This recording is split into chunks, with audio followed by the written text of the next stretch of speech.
Hi welcome to Telugu journey channel. నా పేరు విష్ణుకుమార్.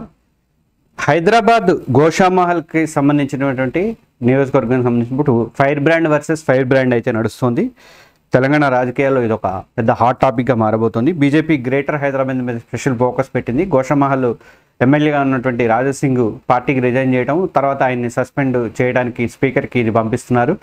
ఆయన అయిపోయిన తర్వాత ఇప్పుడు కొత్త ఫైర్ బ్రాండ్ని ఆ నియోజకవర్గంలో దించి తమ ఓటు బ్యాంకుని కాపాడుకునే ప్రయత్నం అనేది బీజేపీ చేస్తుంది. ఆమె మాధవీలత, ఆ ఫైర్ బ్రాండే మాధవీలత. ఈ బీజేపీ వ్యూహం ఏంటి? నిజంగా రాజాసింగ్కి గోషామహల్లో చెక్ పెట్టే అంత సీన్ ఉందా బీజేపీకి అన్నది నేను ఈ వీడియోలో చెప్తాను. ప్రతి ఒక్కరూ మన తెలుగు జర్నలిస్ట్ ఛానల్ని సబ్స్క్రైబ్ చేసుకోండి. గత ఎన్నికల్లో గ్రేటర్లో అనూహ్యంగా పుంజుకుంది. మనకు తెలుసు జిహెచ్ఎంసీలో బాగా కార్పొరేషన్ సీట్లు కూడా బాగా వచ్చినాయి.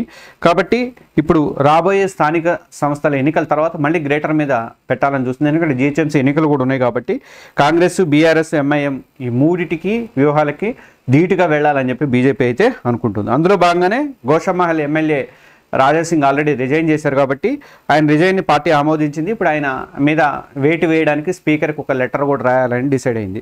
అయితే రాజాసింగ్ స్థానంలో గోషామహల్ బాధ్యతని మాధవీలతకు అప్పగించాలని చెప్పేసి బీజేపీ అధిష్టానము డిసైడ్ అయింది.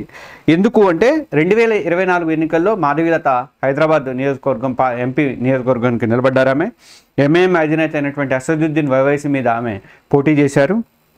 తన బాగా దూసుకుపోయారు, ధీటైన ప్రసంగాలు చేశారు, వివాదాస్పదాలు కొన్నాయని బాగా ఎదిలిపోయారు, అందరినీ ఆకట్టుకున్నారు కూడా. అందుకని ఇప్పుడు గోషామహల్లో బీజేపీ ఉన్నటువంటి పట్టుని చూపించుకోవడానికి ఆమెని ఆ పట్టు మళ్ళీ జారవిడకుండా ఉండడానికి ఆమె రంగంలో దించాలని చెప్పేసి డిసైడ్ అయితే అయింది. గత నుంచి కూడా రాజాసింగ్ అయితే గెలుచుకుంటూ వస్తున్నారు.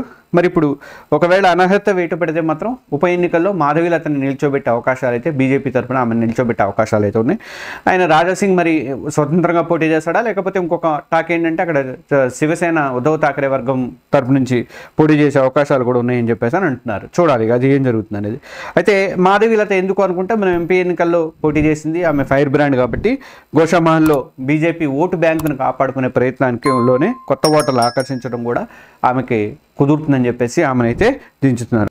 రాజకీయంగా కీలకమైనటువంటి ప్రాంతం గోషామహల్లో గనక ఉప ఎన్నికలు వచ్చి గెలిచితే మాత్రము, బీజేపీ కనుక గెలిస్తే మాత్రము ఇటు జిహెచ్ఎంసీ మేయర్ పవర్ను కూడా మొత్తం జిహెచ్ఎంసీ అన్ని కార్పొరేషన్ స్థానాలలో పట్టు సాధించడానికి అవకాశం అయితే ఏర్పడుతుంది.